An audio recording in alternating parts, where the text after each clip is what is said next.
vamos a ir viendo.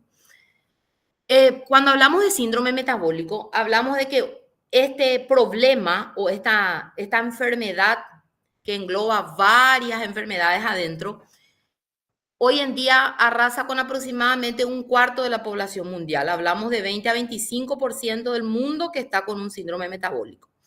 Eso es sobre todo porque hay una epidemia también de obesidad y de diabetes tipo 2. En todo lo que yo busqué sobre el síndrome metabólico en la literatura, había una discrepancia de definiciones y sobre todo de criterios diagnósticos.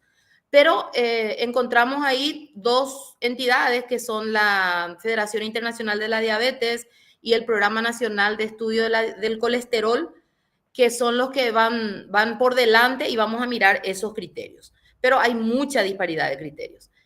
El síndrome metabólico hace que el paciente tenga inclusive 7 veces mayor riesgo de tener diabetes. De allí su importancia, ¿verdad? Y 3 veces el mayor riesgo de tener una enfermedad cardiovascular. Y miren algo que no es un dato menor, 1 a 5 veces mayor mortalidad por cualquier causa. He aquí la importancia de saber de este síndrome y de ir mirando qué podemos hacer al respecto como médicos internistas. Vemos que el síndrome metabólico es el conjunto de interacciones de la hipertensión, de la dislipidemia, de la diabetes, de la disglucemia en realidad, y también de la obesidad abdominal. Y vamos a mirar que en nuestro país actualmente contamos con una población de 10,6% con diagnóstico de diabetes. En el mundo, sobre todo la Federación Internacional de la Diabetes, refleja que 10,5% de la población adulta tiene diabetes. Por lo tanto, nosotros estamos a tono con el mundo, ¿verdad? Estamos ahí nomás. Pero podemos decir que este es un subnúmero, porque como ustedes saben, cuando nosotros estamos en el consultorio y le preguntamos a los pacientes, ¿usted es diabético o usted tiene diabetes? ¿Qué te dice el paciente? No. Y le preguntas, ¿qué medicación usa? Y te dice, uso metformina. ¿Usted tiene hipertensión? Te dice que no. Le preguntas, ¿y qué medicación usa? Uso enalapril, uso losartán. Entonces no sabemos si a los censistas así también le respondieron. Por eso que presumimos que estos datos en realidad no son tan así, son mucho mayores, ¿verdad? Porque conocemos la idiosincrasia de nuestra población. Hablando de hipertensión, miren cómo es alta la cifra también. 38,6% de la población paraguaya está con hipertensión. En el mundo aproximadamente 35,4% refiere la OPS, ¿verdad? Entonces, y otro punto importante que engloba el síndrome metabólico es la obesidad, ¿verdad? Este dato también es de Paraguay. 69,3% de la población paraguaya está con obesidad. Recordemos que la obesidad en sí no solamente es el conjunto de acumular grasa, ¿verdad? No es que yo soy gorda y tengo más grasa nomás y eso nomás es, ¿verdad? Porque justamente yo en estos días le dije a alguien, en realidad yo siempre luego fui gorda y no me molestó mi gordura. Ahora me molesta porque sé que había sido, va mucho más allá que solamente juntar grasa, ¿verdad? O ser más grande o ser de talla XL, ¿verdad? Entonces, podemos mirar que el tejido adiposo sano sufre unas variantes. Y este gráfico que les muestro es de un artículo que ayer nomás me envió la doctora Tatiana y nos habla de que el tejido adiposo sano sufre, como estábamos diciendo, muchas alteraciones, sobre todo a nivel de la inmunidad, a nivel de la secreción de sustancias, y todo eso va a llevar a que haya unos daños estructurales que al final van a hacer, que no van a terminar allí. Esto se va a ir mucho más allá. Va a llevar a lesiones a nivel del hígado, va a producir más, ¿verdad? Ya sabemos que eso es hígado graso en otros términos, va a producir alteraciones a nivel renal, a nivel cardíaco, sabemos también que produce apnea del sueño, enfermedades cardiovasculares, todo eso. Entonces, no es que somos gordos nomás o soy grande nomás, porque a los paraguayos les encanta decir eso, ¿verdad? Él es grande y parece que es más sano porque es más gordito. Mi hijo lo es gordito y es sanito, ¿verdad? En estos días yo he visto a un niño de 3 años con 48 kilos, con prediabetes. Le pregunto a su mamá, ¿y qué él desayuna? Y me dice, él desayuna empanada con jugo, ¿verdad? y después más tarde en la escuela toma otra vez jugo y en su casa toma otra vez jugo. Todo es aumentando, ¿verdad? Decía la doctora Balinotti siempre, la obesidad llama a la obesidad, ¿verdad?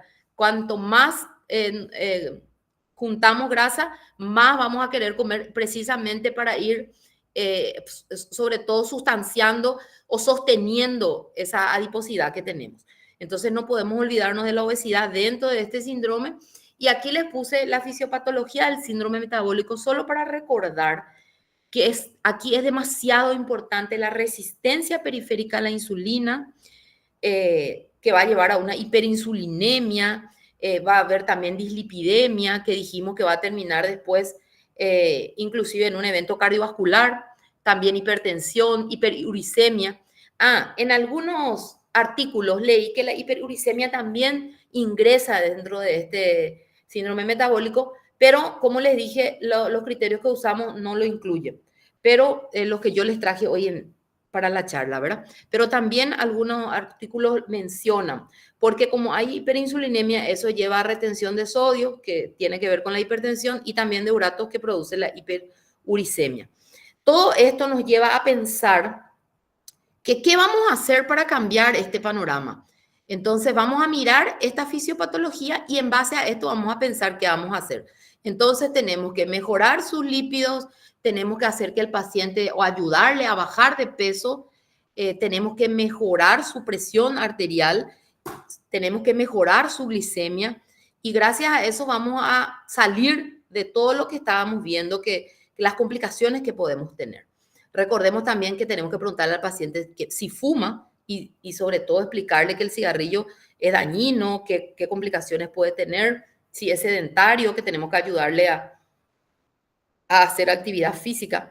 Y aquí también quiero mencionar un artículo que salió este año, que ahora que recuerdo no puse, decía que solo el médico que hace actividad física es el que indica. Y yo dije, eso es así, porque yo desde este año hago pilates y ahora a todos mis pacientes les rompo, ¿verdad? Hagan actividad física, por lo menos 10 minutos, 3 meses. Y el otro 3 meses después, cuando vengan a su control, vamos a subir a 15 minutos. Y dentro de 4 meses o dentro de 6 meses después, vamos a subir a 30 minutos, ¿verdad? Recordemos que el ADA nos dice 150 minutos semanales, que pueden ser divididos hasta en 3 veces, ¿verdad? Ahí no entra ese que te dice tu paciente, yo juego piqui o me voy a la cancha toda la tarde del sábado. Y ahí ya hago más de 150 minutos, doctora. No, tiene que ser mínimamente en 3 veces en la semana, ¿verdad? Entonces, mínimo. Entonces puede ser por lo menos 3 veces de 50 minutos o bien 5 veces de 30 minutos. Eso es lo que le vamos a recomendar al paciente. Entonces también el estrés también influye mucho. Y aquí quiero recordar justamente hace unos pocos años, y esto es algo que siempre estoy recordando en las charlas, si ya me escucharon alguna vez, les va a sonar en la cabeza, que nosotros también tenemos que tener en cuenta el estrés y no tenemos en cuenta, sobre todo en el consultorio. Tengo que preguntarle a mi paciente a qué se dedica, tengo que preguntarle si el paciente está contento con su vida familiar, si quiere llegar a su casa. Decía este conferencista, hay médicos que toman guardia, por poco no se van todos los días a la madrugada de guardia. No quieren que en vez de tener 7 días a la semana, 7 días la semana, quieren que tenga 10 días para no llegar a su casa. Imagínense el grado de estrés que es para ese médico llegar a su casa. Entonces, ese también es un estrés. O al revés, llegar a su trabajo, el burnout, ¿verdad? Que también nosotros sabemos, y sobre todo en la época de residente es mucho mayor, ¿verdad? El estrés que sufrimos. Entonces, uno a veces pensando que va a estar mañana de guardia no puede dormir. O pensando que va a rotar con tal médico, por ejemplo, ¿verdad? Mañana fulano va a ser mi jefe de sala. Dios mío, ya estoy toda estresada, se cae todo mi cabello, no puedo más dormir. Entonces, todo eso son factores que influyen también y que a veces nos olvidamos, ¿verdad? Nosotros solo miramos los lípidos, miramos la diabetes, le controlamos la presión, pero nos olvidamos de la parte social o de la parte psicológica. Muchas veces también por el tiempo, ¿verdad? Que en el consultorio sabemos que es poquísimo el tiempo que tenemos. Solo para recordarles, esto es lo más nuevo de la hipertensión. Para la Sociedad Americana de Hipertensión, 120-80 es el límite normal, ¿verdad? Más de eso ya es elevada y desde 130-80 ya es hipertensión. Para la sociedad europea recién es desde 140-90. Pero nosotros solemos manejarnos por la sociedad americana, entonces a partir de 130-80 ya podemos decir que estamos hablando de hipertensión. Y esto nosotros tenemos que insistirle a nuestros pacientes, chicos. Chicos le voy a llamar porque yo pues soy docente de alma, entonces chicos son para mí todos. Cuando hablamos de hipertensión, no es que probablemente vamos a dividir solamente en adultos mayores. Adultos mayores generalmente 140-90 se puede tolerar como meta. Inclusive más de 30 años es 150 la sistólica que espero o que puedo tolerar. Pero que un paciente joven de 40 años me diga, no doctora, tengo la She normal 160-90. Porque yo todo el tiempo lo estoy así y ninguna molestia no tengo. No, yo le tengo que explicar porque recuerden que nosotros siempre vamos a ser educadores. No importa que yo sea magíster, doctora, que tenga un postdoctorado, puedo tener todos los títulos que quiera dentro de la medicina. Primero soy educadora del paciente. Entonces yo le tengo que explicar que 130-80 es una meta universal, justamente en este consenso europeo de ahora. 130-80 es una meta universal. Excepto ahí, como siempre, las reglas tienen sus excepciones, entran los adultos mayores que 140-90, por ahí podemos tolerar, ¿verdad? Pero, y los renales, por ejemplo, que a veces menos de 130-80, hasta 120-80. Entonces recordemos que no importa si mi paciente me dice, estoy re bien, doctora, yo no tengo mareos, yo no tengo dolor de cabeza, no me molesta mi cuello, nunca duermo bien, igual. Y no significa que 140 esté bien. 140-90 no está bien. 150-100 no está bien. Entonces, para que yo haga el diagnóstico es 130-80, a partir de ahí. Pero también la meta es 130-80. Entonces, si yo ya le trato al paciente y a pesar de eso viene otra vez en mi consultorio y tiene una presión de 150-90, significa que yo todavía no estoy logrando la meta. Y no es que le voy a dar nomás enalapril o sulosartán, porque en el seguro social donde estamos todos, a veces quiere pasar eso, ¿verdad? Le damos nomás, vengo a retirar mi remedio y lleva nomás, y no tenemos en cuenta las metas. Tipo, le doy nomás otro vastatina de 40, le doy nomás una enalapril de 20 cada 12, le doy nomás su metformina y ya se va, ¿verdad? No controlé si llegó a las metas de hipertensión, no controlé si llegó a las metas de diabetes, no controlé si llegó a las metas de LDL. Entonces, eso es una negligencia. Eso es, yo no estoy haciendo lo que tengo que hacer, sabiendo inclusive lo que tengo que hacer, ¿verdad? Entonces es importante que yo tenga en cuenta los criterios de diagnóstico y también las metas. Y aquí en el otro gráfico les puse los diagnósticos, los criterios de diagnóstico de diabetes, que también es de la ADA de este año, ¿verdad? Una glicada igual o mayor a 6,5, una glucosa en ayunas igual o mayor a 126, por el test de tolerancia oral a la glucosa igual o mayor a 200, o a cualquier hora del día igual o mayor a 200 con signos de hiperglicemia. Entonces, esto es para hacer el diagnóstico. Entonces, alguien va a venir, verá a Montserrat, va a venir, me va a decir, doctora, sabes que yo me siento mal, orino muchas veces a la noche, le controlo la glicemia, está a 400 y son las 3 de la tarde. Entonces, lo único que puedo hacer es, ya tengo que tiene un criterio, le puedo pedir su glicada y después ya le voy a hacer el tratamiento para su diabetes. Recuerden que tengo que controlarle su presión. Si está igual o mayor a 130-80, ¿voy a hacer o no el diagnóstico? Las guías dicen que en una sola toma de presión no se hace el diagnóstico.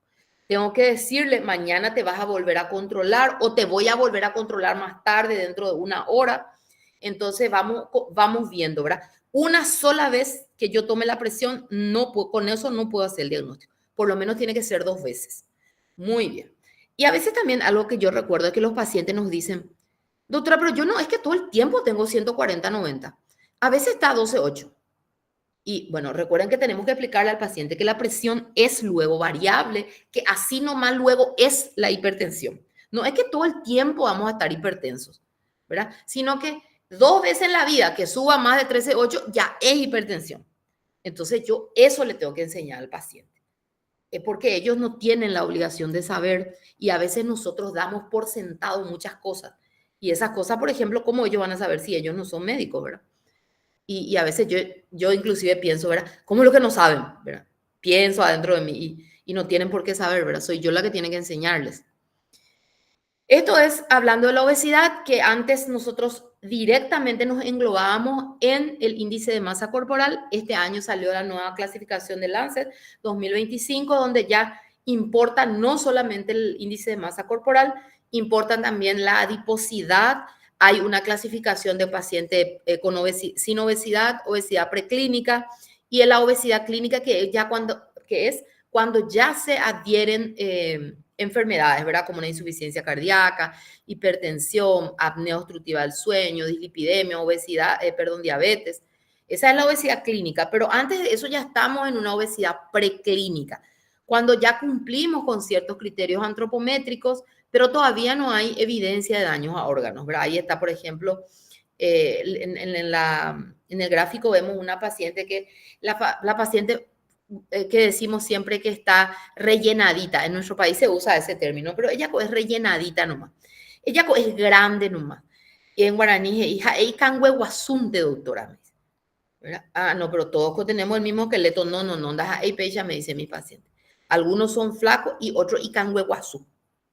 Entonces, contra eso nosotros tenemos que luchar. Contra toda esa es nuestra idiosincrasia del paraguayo, ¿verdad? Cuanto más gordito parece que somos más sanos, pero la ciencia nos dice todo lo contrario, ¿verdad?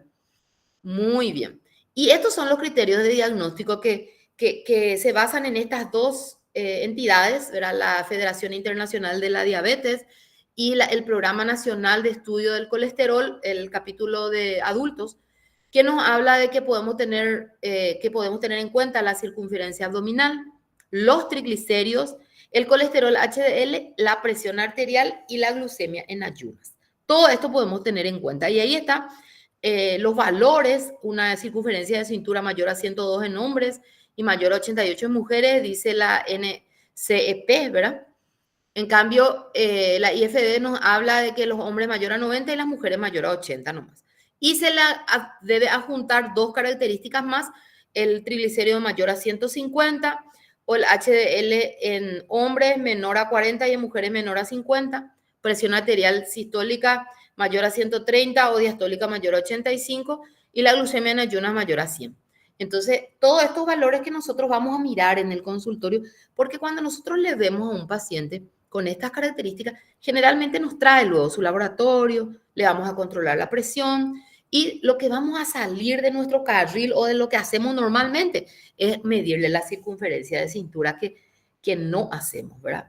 En estos días yo hice así una encuesta carapé, ¿verdad? Le pregunté a unos cuantos colegas en el hospital donde yo trabajo.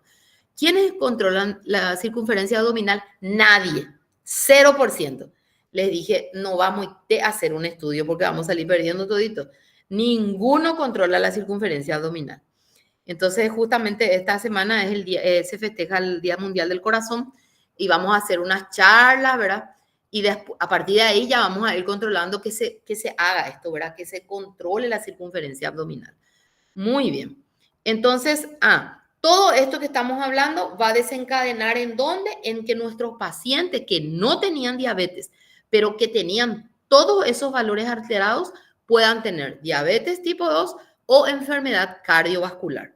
Y dijimos, ¿qué vamos a hacer para evitar que lleguen a enfermedad cardiovascular o a diabetes? Controlar su presión, controlar su glicemia, controlar la obesidad, ¿verdad? La disminución de peso del paciente, los lípidos, dejar de fumar si el paciente fumaba, que haga actividad física. Entonces, todo eso son los puntos que vamos a tener en cuenta para evitar llegar a esto que ahora estamos mirando.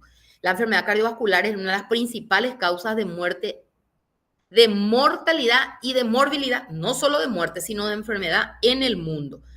20,5 millones de fallecimientos en el 2021 y sobre todo este dato que no es menor, ¿verdad? 1 de cada 3 muertes es por enfermedad cardiovascular y ahí están todas las demás causas de muerte. Entonces, esto es algo donde nosotros sí podemos influir, por eso que demasiado es valorable aprender sobre esto. Y yo valoro que hoy viernes, ustedes seguro que están con mucho trabajo, a pesar de eso están escuchando la charla, porque acá sí podemos influir como médicos. Seguro que hay cosas donde no podemos influir, pero acá sí podemos. Nuestra tarea acá va a tener valor. Lo que nosotros hagamos acá sí vamos a ver resultados. Porque hay veces en que nosotros, como dice esta frase, que a veces curamos, a veces acompañamos, a veces tenemos que acompañarnos más ya, ¿verdad? Porque el desenlace ya es irreversible. Pero en este lado de la vida, donde hoy estamos mirando la obesidad, la dislipidemia, la hipertensión, acá sí podemos hacer la diferencia. Podemos hacer que este paciente de 70 años, que puede ser mi papá o mi abuelo, se vaya a la colación de su nieto. Quiero llorar cuando me acuerdo, porque hay personas que no se van a las colaciones de sus hijos, que no se van a ir a verle a su nieta bailar en un evento. ¿Por qué? Porque se quedaron con una CD y están en cama, porque hicieron un infarto y se murieron. Muchas veces por la responsabilidad de ellos, porque ellos no cambiaron sus vidas, pero muchas veces también por nuestra responsabilidad, porque había sido nosotros, nunca le dijimos que 130, 80 te hará la impresión. Nunca le dijimos. Le manteníamos con 150, 90, con 160, 90 y le damos enalapril. Cada vez que venía a consultar en IPS le damos enalapril. Le damos su atorvastatina. Y nunca controlamos su LDL si llegó a la meta. Entonces no hicimos nada para cambiar el futuro de estos pacientes. Pero hoy sí tenemos esa posibilidad y ustedes tienen esa posibilidad. Y es responsabilidad de todos, ¿verdad? Muy bien, acá está en Paraguay, no estamos lejos del mundo, 3 de cada 10 personas son menores de 60 años las que tienen una enfermedad cardiovascular y se mueren, ¿verdad? Porque hay muchísima gente que se muere, es mucho más, los casos se ven mucho más en mujeres y es aquí donde nosotros vamos a hacer la diferencia como médicos. Esto habla de lo mismo, son informaciones que se bajaron de la página del Ministerio de Salud, entonces nos ampara en que lo que nosotros hagamos, las acciones que hagamos van a tener un efecto beneficioso. Recordemos que la enfermedad cardiovascular está basada en la aterosclerosis, que sobre todo que es de larga evolución. ¿Se acuerdan que hay estudios que dicen que dentro de la panza de la madre ya empieza, cuando nosotros éramos ahí bebecitos, embrioncitos, ya empezamos a juntar placas de aterosclerosis, de colesterol, ¿verdad? Y después eso va a terminar en una trombosis, en placas vulnerables que van a llevar a una enfermedad cardiovascular. Esto es lo que les quise mostrar aquí. Este cuadro es totalmente mágico, ¿verdad? Porque nos habla ya del lumen del vaso, de que cuando hay alguna alteración mecánica o que por algo que cambie dentro de la dinámica del flujo sanguíneo, va a hacer que ese LDL se adhiera o se una más inclusive al endotelio, que haya más disponibilidad de LDL en el endotelio. Y eso va a hacer que esa molécula de LDL vaya juntándose adentro de la pared del vaso, que se llene de fibras de colágeno, que se una a los macrófagos y se convierta en células espumosas y que se vaya juntando y forme una placa, ¿verdad? Que después va a romperse, va a formar un trombo y nos va a traer un infarto o una ACV o otra enfermedad vascular, ¿verdad? Entonces, todo eso nosotros podemos cambiar, todo esto podemos cambiar, solamente recordándonos que tu presión no es normal, 150-90, vaya pico normal, está así para todos, tiene que ser 130-80. Entonces, porque eso es difícil, ¿verdad? Recuerden ustedes que estamos en Paraguay, son idiomas oficiales constitucionalmente castellano, el castellano y el guaraní, ¿verdad? Entonces, yo le puedo hablar en castellano y en guaraní al paciente. Es totalmente amparada por la Constitución estoy. No es que yo sea más campesina por hablar en guaraní, no. Ni es que yo soy más chuca por hablar en castellano. Entonces, yo puedo hablar en castellano o en guaraní y estoy amparada por la Constitución. No me puede decir el paciente, doctora, ¿por qué vos me hablas en guaraní? Porque yo soy paraguaya y acá la Constitución dice que yo puedo hablar en castellano o en guaraní, ¿verdad?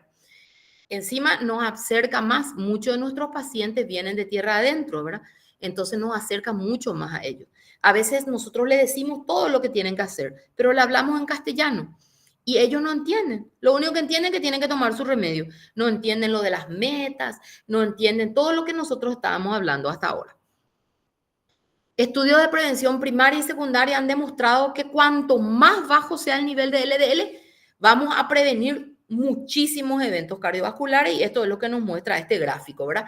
Ahí está mostrando que, por ejemplo, atorvastatina de 80 versus placebo, o rosuvastatina de 20 o atorvastatina de 10 cuando se empezaban los estudios.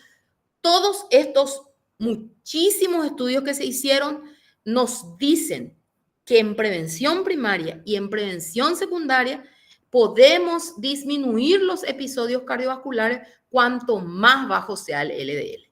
Entonces, nuestra meta, si ustedes como residentes hoy aprenden que yo no puedo mirar colesterol total nomás, ¿verdad? Yo tengo que mirar colesterol HDL y LDL. Y si mi paciente me trae solo colesterol total, tengo que volver a pedirle, ¿verdad? Y tengo que explicarle por qué. Porque a veces yo no le explico y no va a venir más nomás.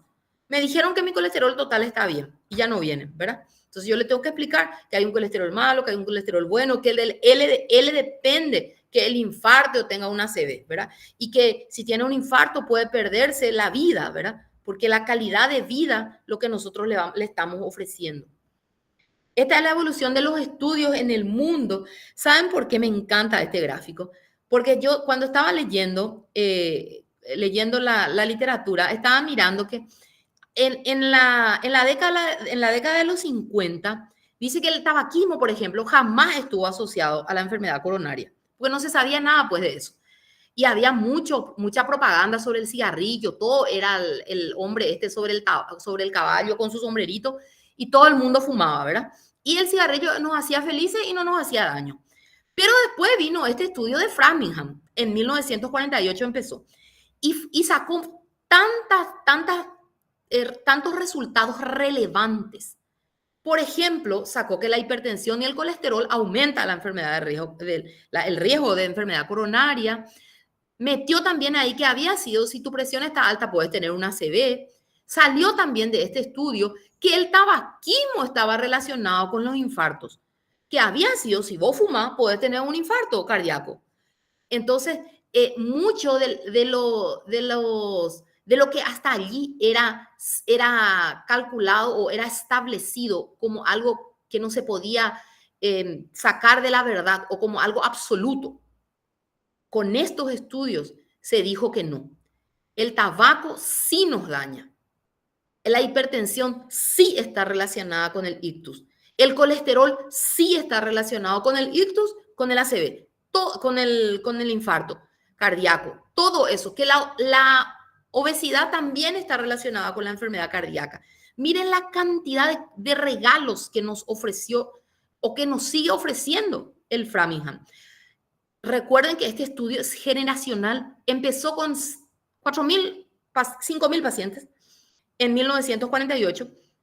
Luego, en 1971, se volvió con sus hijos a hacer el estudio y en el 2002 con sus nietos. Por eso se llama estudio generacional, porque se ve cómo en varias generaciones la comida, la medicación, los genes, cómo actúan para evitar todas estas enfermedades cardiovasculares. Entonces es maravilloso este estudio, ¿verdad? Cómo alguien o cómo estos científicos pudieron ver más allá de sus ojos, pudieron hacer algo que nos ofrece hasta el día de hoy. Estamos en el 2025. Este estudio empezó en 1948 y nos sigue ofreciendo información tan valiosa que puede cambiar la vida de la gente. ¿Qué le vamos a preguntar al paciente que viene o que nosotros estamos sospechando algún trastorno de dislipidemia?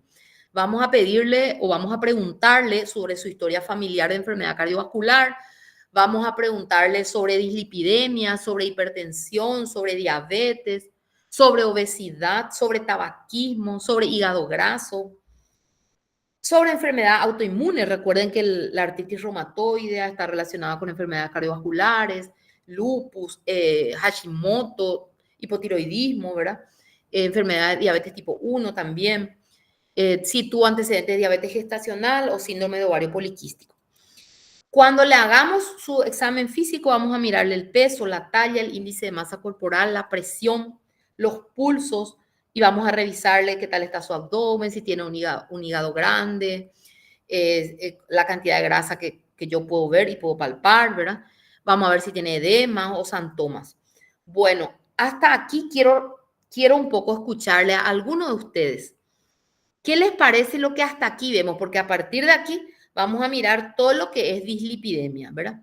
Pero hasta aquí nosotros podemos englobar todo lo que estuvimos, o lo que yo estuve hablando, podemos englobar dentro de lo que es síndrome metabólico y que también me incluye todo lo que incluye el síndrome metabólico y todo lo que nos ofreció o nos sigue ofreciendo este estudio de Framingham.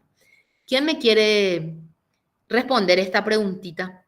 ¿Qué les parece? ¿Están viendo ustedes en consultorio estos pacientes? Esa es mi pregunta específica. ¿Les parece que estamos hablando de algo que vemos todos los días o es algo que no vemos tanto y esta información no les va a ser muy útil o es una información demasiado repetida y ustedes ya sabían todo? Y pajape, no, a veces no es una pregunta, son tres. Cualquiera nomás, cualquiera, quiero escucharles un poquito.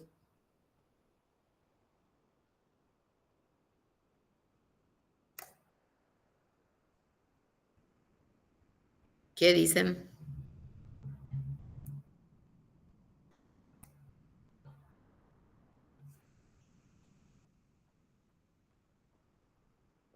Ustedes, creo que los R3 ya hacen consultorio, ¿verdad? Como siempre, y los otros no, están en sala aún. Pero están viendo estos pacientes. Yo no puedo ver acá los mensajes, pero sí les puedo escuchar, así que les voy a agradecer que alguno un poco me comente.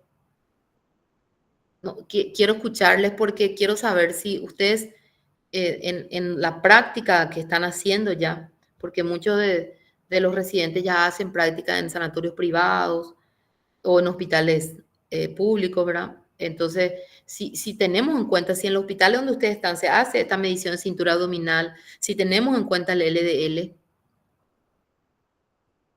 no sean tímidos, quiero escucharles,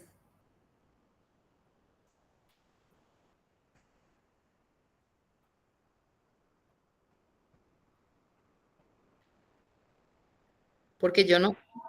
Sí. Yo soy. Ah, Yo creo que la circunferencia de cintura realmente, aunque es como un signo vital, ¿verdad? Porque te marca muchísimo lo que es el riesgo cardiovascular, eh, yo no creo que todo el mundo lo haga. Yo a veces hago en el consultorio que hago de diabetes y obesidad y también si el paciente tiene un índice de masa corporal mayor a 40, ya evidentemente no la hacemos, pero a veces también le podemos hacer porque le ayuda al paciente cuando va bajando de peso ver que su circunferencia también disminuyó, ¿verdad? así mismo. Exactamente. Y eso probablemente es difícil por el tiempo que tengamos, inclusive en el consultorio, y nosotros que estamos en el trabajo social, a veces es más difícil, porque tenemos un poquito, tenemos 15 minutos y es difícil hacerlo todo. En IPS 9 minutos, Sí, Marilén. 9 minutos. Difícil es controlar la presión y además el tema de la circunferencia de cintura, ¿verdad? sí, tendrían que hacernos ya una preconsulta. Tendría que venir con todo eso el paciente, con su presión, con su circunferencia abdominal, con su valor de glicemia, con su peso, ¿verdad? No que nosotros hagamos, ¿verdad? Eso es lo que sería ideal para que nosotros nos encarguemos solamente de unir ya los cabos, de hacer el diagnóstico correcto y de darle la medicación o las recomendaciones no farmacológicas que correspondan. Entonces, gracias Tati por la intervención. Quiero escucharles a los chicos después, un poco cuando sigamos. ¿Qué pedimos cuando sospechamos de una aterosclerosis o de un problema de lípidos? ¿Qué vamos a pedir en un paciente cuando yo tengo una sospecha o cuando yo ya confirmo que tiene un síndrome metabólico, ¿verdad? Eh, Generalmente mi paciente ya me trae el análisis, pero si yo voy a pedir un paciente que viene y me dice, doctora, vos sabes que yo me siento que me dicen que estoy gordito o siento que me duele mi cabeza, mi papá se murió a los 40 años de diabetes o mi abuela es diabética, mi mamá falleció de un ACV. Entonces, ¿yo qué puedo pedirle? Lo más básico, por lo menos, hemograma, glicemia, su glicada, su perfil renal, su perfil lipídico, su hepatograma, el ácido úrico, también el dosaje de TSH, los electrolitos, su proteinuria 24 horas o el coeficiente albuminuria, creatinuria y una ecografía carótida y abdominal. Recuerden que también es importante siempre pensar en ese toque del hígado, ¿verdad? Entonces, porque a veces nos olvidamos del hígado. Tengo que pedirle su ecografía abdominal pensando en más.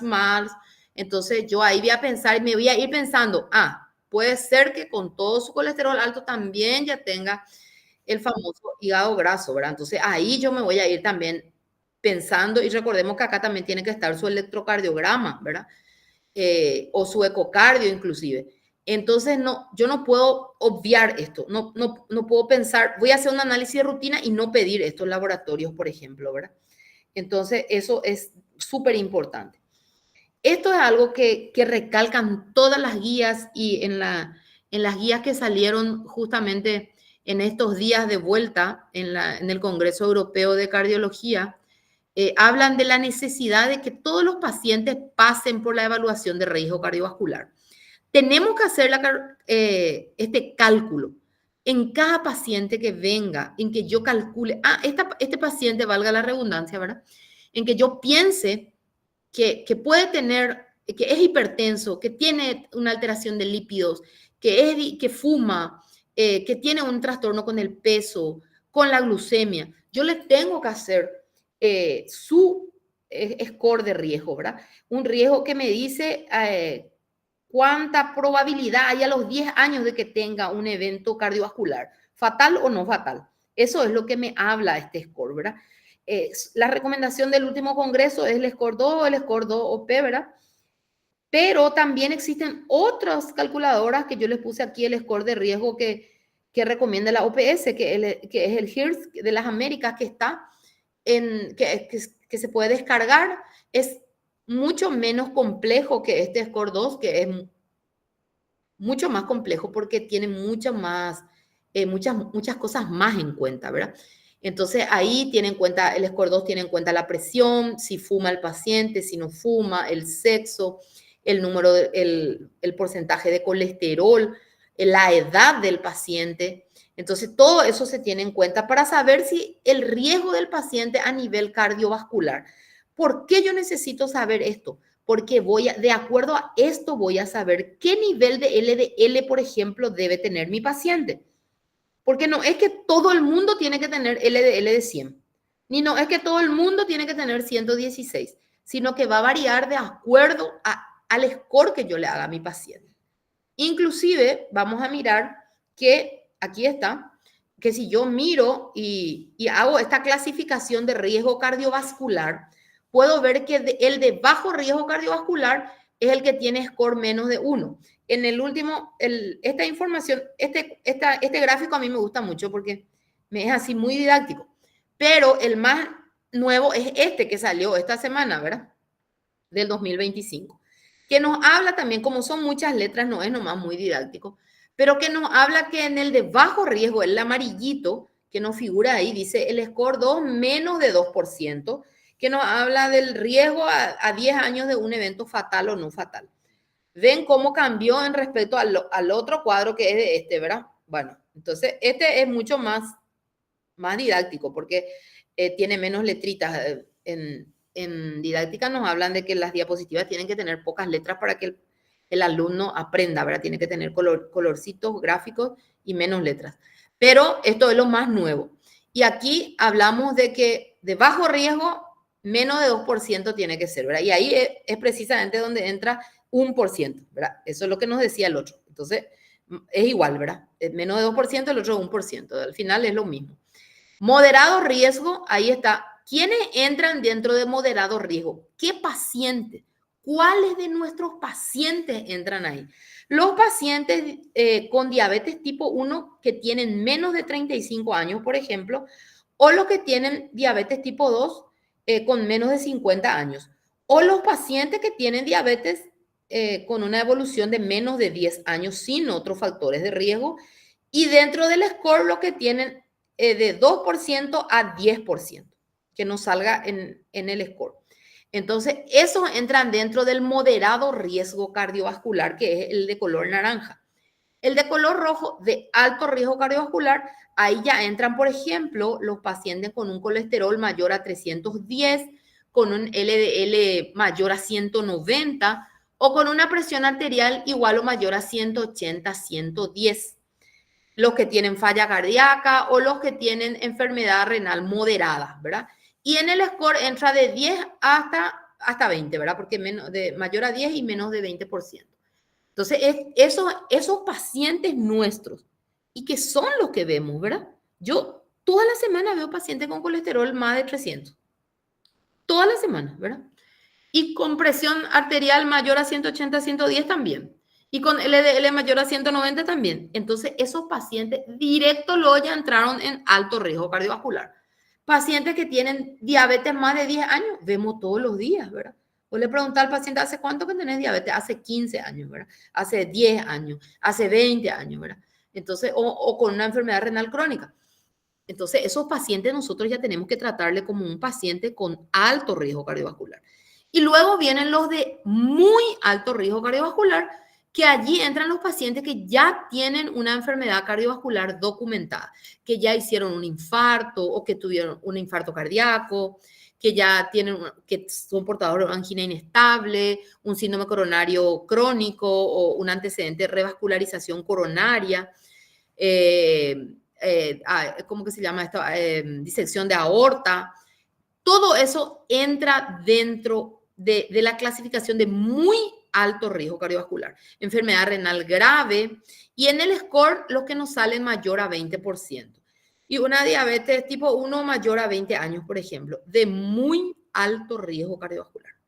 ¿Por qué es importante que yo recuerde esto? ¿Por qué es lo que yo tengo que hacer esta clasificación? Maena, ¿para qué es lo que me sirve? Bueno, me sirve porque en base a esto yo voy a ir viendo las metas que tengo que lograr. En un paciente de bajo riesgo, la meta a la que yo aspiro es el LDL menos de 116 y disminución, ¿verdad?, del mayor al 50% del valor inicial del LDL. Entonces, menor a 116 es el número que yo tengo que aprender. Moderado riesgo ya tiene que ser menor a 100. Recuerden, todos nuestros pacientes con diabetes entran en moderado riesgo. Si tu paciente te dice, doctora, yo soy portador de diabetes o tengo diabetes, moderado riesgo ya entra directamente, ¿verdad? Y ahí en moderado riesgo, 100 es mi objetivo, ¿verdad? Eso también está mejor explicado aquí, ¿verdad? Allí está, 116 para el amarillo, que es bajo riesgo, moderado riesgo, 100 nomás ya, mi objetivo de LDL. El de alto riesgo es 70, mi objetivo. LDL de 70 nomás tiene que ser, imagínense. Y de muy alto riesgo ya tiene que ser 55 nomás el valor que tengo que objetivar, ¿verdad?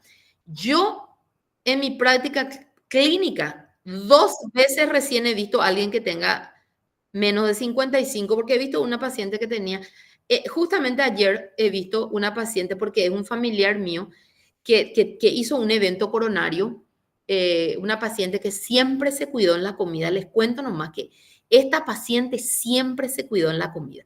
Si nosotros le decimos a nuestra familia que sabemos comer todas las verduras de la vida, es porque esta prójima nos obligaba, porque es una tía política que nos obligaba a comer verdura en todos los cumpleaños. Vos te ibas para comer asado, no había luego sopa ni ensalada de arroz, ni nada. Había solamente lechuga, repollo, pepino, siempre verdura, verdura, verdura. Sopa de verdura todos los días, ¿verdad? Sopa de verdura y verdura subida, ¿verdad? A pesar de eso, ella hizo un evento coronario el año pasado a los 70 años y ella vino y me preguntó, yo no soy gorda, no tengo presión alta, toda la vida comí verdura, ¿por qué hice un infarto? Entonces yo le recordé, ¿te acordás? Le dije, que cuando vos te ibas en mi casa, cuando yo era chica, vos fumabas, le dije. Sí, pero hace 10 años que dejé. Pero fumaste 50 años, le dije. Y cierto fue, 50 años fumó. Pero ella toda la vida hizo actividad física, nos obligó a comer verdura y gracias a eso todos sabemos comer verdura. Jamás tuvo presión alta. Cuida todos los puntos que vos podés cuidar, cuidó, menos el cigarrillo. 50 años de fumar, hace 10 años que dejó, a pesar de eso infartó. Y en ella, en su laboratorio de ayer, porque ayer justamente se fue, he visto 43 era su LDL. y dije que iba a sacar foto de ese laboratorio y al final había sido, no puse. Pero me pareció tan maravilloso porque fue la segunda vez que yo veo en todos estos 20 años de trabajo que alguien puede llegar a un LDL tan bajo, ¿verdad? Porque generalmente nuestros pacientes, a pesar de que infartaron, a pesar de su ACV, están allá por los 150, ¿verdad? Siempre vitaminados, ¿verdad? Entonces, hay que insistirles y hay que recordarles el valor de por qué no es un capricho de la doctora ni del doctor, no más que queremos que baje el LDL. Le estamos librando de una ACV, le estamos librando de un infarto, le estamos librando de una vida en cama, de una discapacidad. Y a veces hay que decirle mante al paciente eso. Entonces es importante recordar. Esto es lo mismo, solo que en el dibujito que tiene los colores, ¿verdad? Lo que habíamos hablado. Y en esta guía, lo más nuevo que tenemos es que se habla inclusive de un grado extremo, que me dicen que el LDL tiene que estar menos de 40. Cuando el paciente hizo 2 eventos en menos, o un nuevo evento, ¿verdad? O 2 eventos, sumatoria de 2 eventos, en un periodo de 2 años. Eso se titula como un grado extremo. Y allí 40 nomás tiene que ser el LDL. Imagínense, nuestro paciente, la mayoría, no es capaz de llegar a 70, nosotros queremos que llegue a 40, ¿verdad? Pueden observar cómo nuestro trabajo aún es insuficiente. Aún nos falta enseñarle muchísimo a los pacientes. Bueno, y no todo es medicación, no todo es dejar de fumar.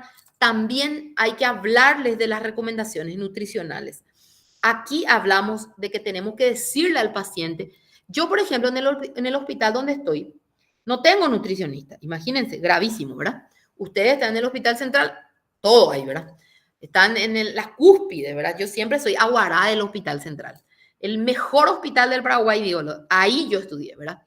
Y eso es un orgullo para mí y tiene que ser un orgullo para ustedes. Por más de que los que estamos ahí sabemos que hay mucha falencia, pero ¿quién no tiene falencia? Nosotros le miramos a nuestro marido, y hablo de mí y seguro también de Tati, y decimos, pero qué churro, ¿verdad? Obvio, Obvio, obvio. y qué churro es para mí, ¿verdad? El resto va a ver sus defectos. Yo también voy a ver sus defectos, pero siempre voy a estar aguará de él. Y de mis hijos también, ¿verdad? Entonces, así también es nuestro amor a nuestro hospital. El Hospital Central tiene maravillosas cosas que la gente de afuera probablemente no vea. Tiene también cosas feas, pero tenemos que ver por las cosas lindas más que otras cosas. Y la actitud allí es muy importante. Y les cuento que en base a la experiencia, y ustedes también me van a decir, ¿verdad que ese paciente que viene loco en actitud positiva, que llega lo y te dice, doctora, ¿qué es lo que vamos a hacer para que yo mejore? Va, ella tu ayapo, va, en ella ayudata. Viene, se ríe, habla contigo, te trae huevo, boriajú, so pero igual nomás te viene, te trae la sonrisa. No hace falta luego que te traiga huevo ni queso, pero te trae esa actitud positiva. Vos le mirás y ya te reís, ¿verdad? Te hace una broma, te dice que tu cabello es lindo por más que la mitad de tu pelo sea de diferente color porque no tenés para teñirte. Igual nomás te dice que sos linda. Entonces, ¿cómo esa persona no se va a curar? Y se curan, y esas personas viven bien, pero ese que viene luego con actitud negativa, tiene página, tiene para el seguro, porque acá por el remedio no hay luego, y yo pago mucho. Viene, te entra luego en taquilla alta, mala forma de hablar, mala actitud. Ese paciente pues, siempre se descompensa, siempre le va mal, ¿verdad? Y en esa regla, claro, hay excepciones, ¿verdad? Pero yo en estos años de trabajo pude ver eso. El que viene con esa actitud positiva, quiere mejorar, quiere que vos le ayude, te transmite esa onda positiva, siempre mejora.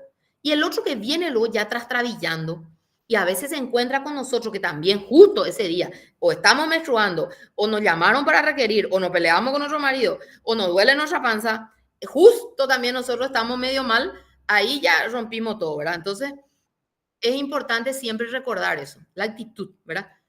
La actitud es vital para todas nuestras vidas, es vital. Bueno, y sobre la actitud, la comida, ¿verdad? Que acá es difícil, ¿verdad? Difícil. Yo, que soy obesa y estoy Gina también en tratamiento, para mí también es muy difícil esta parte. Les cuento que la fruta y las verduras, justo recién les hablé de mi tía, ¿verdad? Que nos obligó a comer fruta y verdura y amamos la fruta y las verduras siempre. Pero nosotros tenemos que insistirle a nuestros pacientes. Vamos a comer fruta, vamos a comer verdura. Y te dice ahí, y jugo, y jugo, nada, y jugo, y su uana, frutas en trozos, no es zumo de fruta. Verduras, ensalada, no es salsa. No, pero yo como los salsa. No, no, no es salsa, es frutas así, crudas. Verduras así, crudas, en ensaladas. ¿Por qué? Porque me va a venir como fibra, me va a ayudar. Me va a venir bien para evitar cáncer de colon. Voy a tener para mejorar mi digestión. Entonces, eso yo también le tengo que explicar al paciente. Y a veces esto ya sale, como dice Tatiana, tener 9 minutos, 10 minutos y ya sale de tus manos, ¿verdad? Pero si podemos, tenemos que recordarle. Frutos secos, legumbres. Y aquí es importante recordar siempre pescado, que para nuestra vida es mucho más cara, inclusive, pero atún, caballa, sardina, inclusive nos sirven.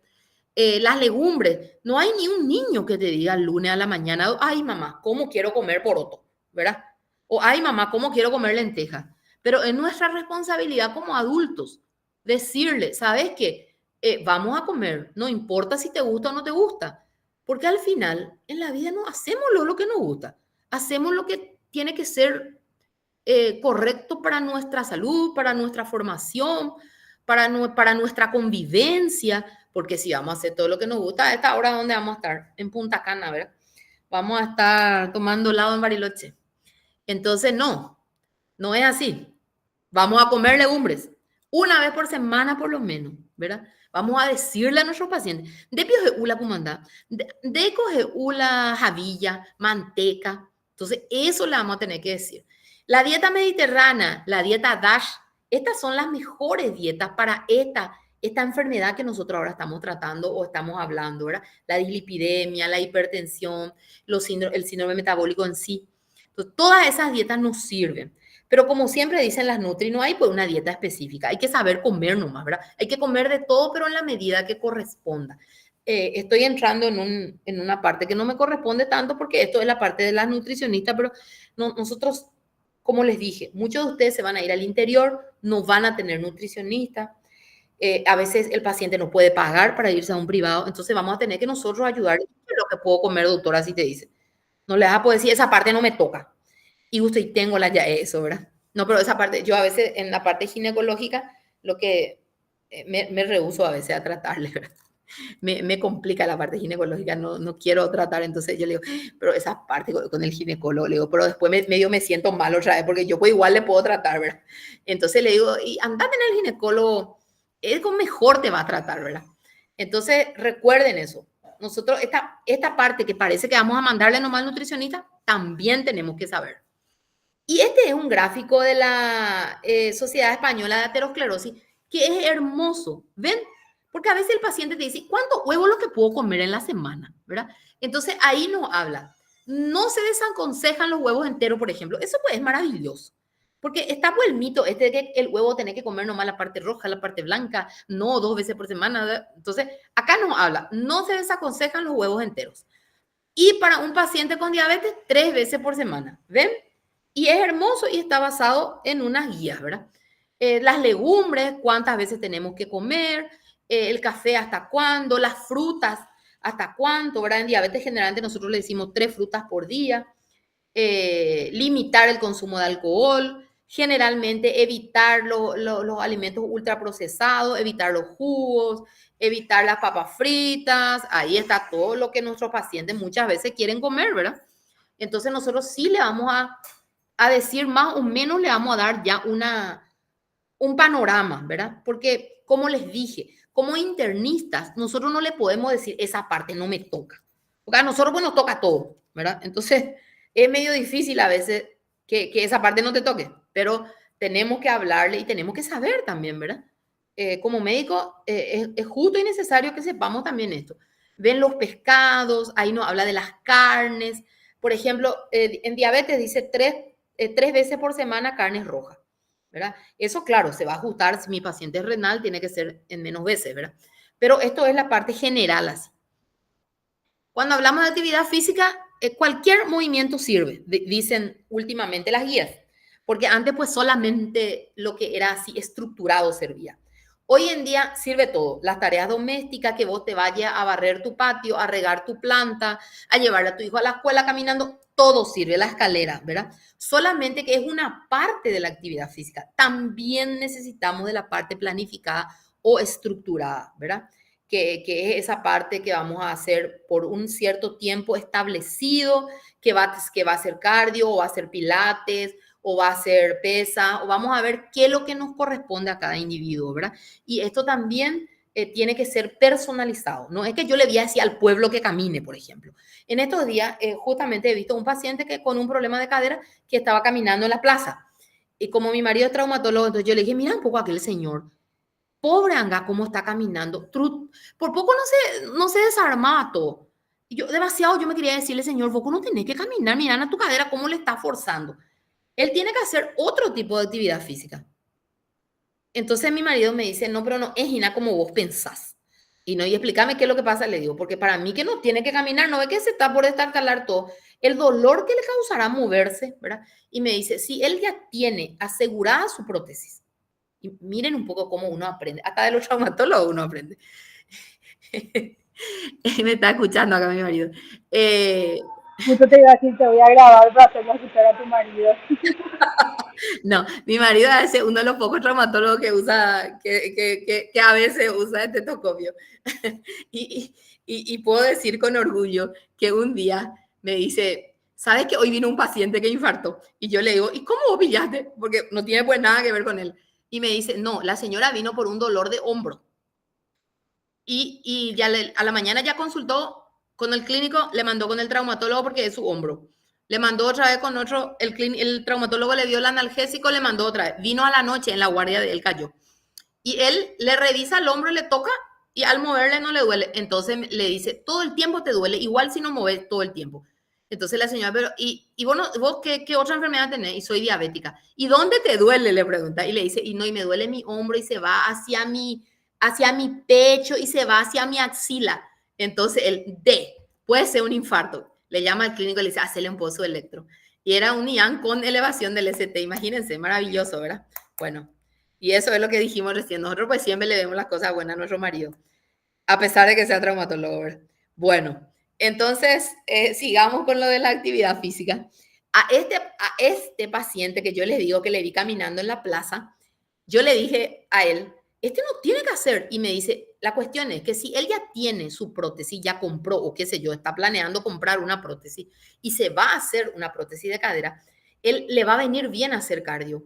¿Por qué? Porque su corazón, ¿verdad? Su parte cardiovascular necesita que esté bien para que después, cuando tenga su prótesis, siga viviendo bien. Pero si él no se va a hacer una prótesis, está fundiendo lo poco que le queda de esa cadera que tiene para caminar. Entonces había sido, no es tan absoluto todo. No es que porque vos tenés un dolor de cadera ya no tenés que más caminar, ¿verdad? Porque yo tenía ese concepto, tipo que si tenés dolor de cadera, quédate quieto, sentate y mueve tu brazo nomás ya, ¿verdad? No está bien que no te dejas mover, pero mueve tu brazo, busca las estrategias, pero sin mover tu cadera. Y entonces él me explicó eso, así que le doy una información de traumatología de paso. Muy bien. Y acá llegamos a lo que a nosotros nos encanta los internistas, ¿verdad? La medicación. Pero recordemos eso que hablamos recién. La medicación es vital, pero más vital es la comida y la actividad física. Y dejar de fumar, ¿verdad? Muy bien. Entonces, terapia farmacológica. ¿A quién tratar? Esta es la última guía que salió ahora, ¿verdad? Del Congreso Europeo. Nos dice que tenemos que mirar siempre el valor que yo aspiro tener de acuerdo al factor de riesgo, al riesgo cardiovascular que yo saqué, ¿verdad? Si mi paciente es de muy alto riesgo, ya dijimos, ¿cuánto era? Si es de bajo riesgo, ¿cuánto era? 116. Si no tiene 116, cambiar su estilo de vida y pensar en darle ya una medicación. Si es moderado, tiene que tener 100 nomás su LDL. Si no llega a 100, cambiar su estilo de vida, agregarle ya una medicación, ¿verdad? Si es de alto riesgo, tiene que ser 70 nomás. Si no está dentro de ese valor, cambiar su estilo de vida y agregarle ya la medicación. Y así va cambiando. Muy alto riesgo y dijimos el riesgo extremo. Entonces, lo que yo tengo que aprender bien son esos valores, esas cifras que corresponden al riesgo cardiovascular. Y cuando hablamos de medicación, no podemos olvidarnos de la reina, que son de las reinas, ¿verdad? Porque son las estatinas, que no solamente tienen un efecto sobre la disminución del LDL, sino que tiene un efecto sobre la placa en sí. Entonces se vio en los estudios que inclusive puede hacer regresión de la placa. Esa placa que ya está grande, que en cualquier momento nos va a dar un infarto o un ACV o otro problema vascular, puede bajar, puede disminuir su tamaño, puede formar una regresión puede hacer una regresión de la placa. Por eso que las estatinas son las reinas hasta hoy. Por más de que hace muchos años fueron descubiertas y cada vez hay más drogas buenas, todas las otras drogas que hacen disminuyen el LDL, pero eso no es, ¿verdad? Pero esta droga lo que hace, además de disminuir el LDL, actúa como un antiinflamatorio del endotelio, como un antioxidante del endotelio, disminuyendo y haciendo que haya un retroceso de la placa. Y ese es su valor, ¿verdad? Ahí está el valor de las estatinas. Recordemos que no todas las estatinas son iguales, están las de baja intensidad, moderada intensidad y alta intensidad. Las de alta intensidad están la atorvastatina de 40 a 80 y la rosuvastatina de 20 a 40. Esos valores sobre todo son los que tenemos que aprender. ¿Por qué? Porque nosotros generalmente ahí donde estamos trabajando todos, ¿verdad? En el Seguro Social tenemos atorvastatina, que generalmente tenemos de 40, a veces hay de 20, creo que en el ministerio lo que hay de 20. Entonces, tenemos que saber a quién de los pacientes darle qué tipo de medicación. Entonces, recordemos esto nomás. ¿Cuáles son las de alta intensidad? La atorvastatina de 40 y de 80 y la rosuvastatina de 20 y de 40. Ese dato nomás yo necesito. Y esto también es ahora calentito del Congreso Europeo, y nos sale que el valor de la potencia que tiene cada medicación y cómo la medicación sola tiene una cierta potencia y la medicación cuando yo le agrego otra medicación para que es más efectiva. Entonces podemos ver que las estatinas de moderada intensidad bajan hasta el 30% nomás el nivel del LDL. Las de alta intensidad, esta que recién dijimos, la atorvastatina de 40-80 y la rosuvastatina de 10 y 20, bajan hasta 50%. Miren un poco, recuerden esto, ¿verdad? Perdón, rosuvastatina de 20 y 40. Recuerden esto, este dato recuerden. Atorvastatina de 40-80 son las de alta intensidad y la rosuvastatina de 20 a 40. Y esto es lo que aquí vamos a ver. Estatinas de alta intensidad, 50% pueden disminuir el valor del LDL. El ezetimibe solo 20%. El ácido bempedoico, que ya tenemos también en Paraguay, 23%. Cuando uno, ezetimibe, ¿verdad?, más ácido bempedoico, puedo bajar hasta 38%. Pero acá ya empezamos con lo maravilloso. Cuando uno, estatinas de alta intensidad, que son atorva o rosu, en la dosis que hablamos, más ezetimibe, 60% puedo disminuir. ¿Ven cómo es espectacular esto? Las estatinas de alta intensidad más ácido bempedoico, 58. Las estatinas de alta intensidad más ezetimibe más ácido bempedoico, 68. Y así vamos viendo cómo cuanto más yo voy agregando medicación, es más efectiva su acción. Y 86% son todo lo que sabemos, ¿verdad? Cuando junto todo lo que sé, 86%, ¿verdad? Pero nosotros no es que le vamos a dar al paciente todo, porque, está alto tu colesterol, te doy todo. No es así, ¿verdad? Yo voy a hacer su riesgo cardiovascular, voy a ver su meta de LDL y de acuerdo a eso le voy a ir tratando. Acá nos habla también, justo en estos gráficos, de muchos pacientes con estatinas se mueren por accidentes coronarios, decía en una publicación del Lancet del 2005. ¿Por qué? Porque son subtratados. Y esto es lo que hacemos nosotros muchas veces en el consultorio. Le metemos atorvastatina de 40 forever. Estoy coloco. Todos los días, cada mes le hacemos empadronamiento. Retira todos los meses atorvastatina de 40. No sabemos ni cómo está su LDL. Nunca luego se le pidió LDL. Siempre trae colesterol triglicérido nomás. Y está todo bien y sigue con una torvastatina de 40. O peor, no le damos. Porque está bien pues su colesterol y LDL, entonces no le damos su estatina. No importa si el paciente tiene 10 años de diabetes ni nada, ¿verdad? Nunca nos detuvimos a mirar eso. Y que hay un riesgo residual en pacientes tratados con terapia intensiva en relación a la terapia estándar. Por eso que es importante conocer el riesgo y saber qué podemos hacer, ¿verdad? Acá está, solo para recordar que el ezetimibe hace que no se absorba el colesterol, no es que no se absorba, sino que reduce la absorción del colesterol y reduce también la entrega de colesterol al hígado, aumenta la expresión del receptor y aumenta el aclaramiento del LDL. Todo esto hace, ¿verdad? El ácido bempedoico también ahí está. Su mecanismo de acción tiene el mismo mecanismo de acción que las estatinas, ¿verdad? Lo que hacen al final es disminuir la síntesis de colesterol intracelular.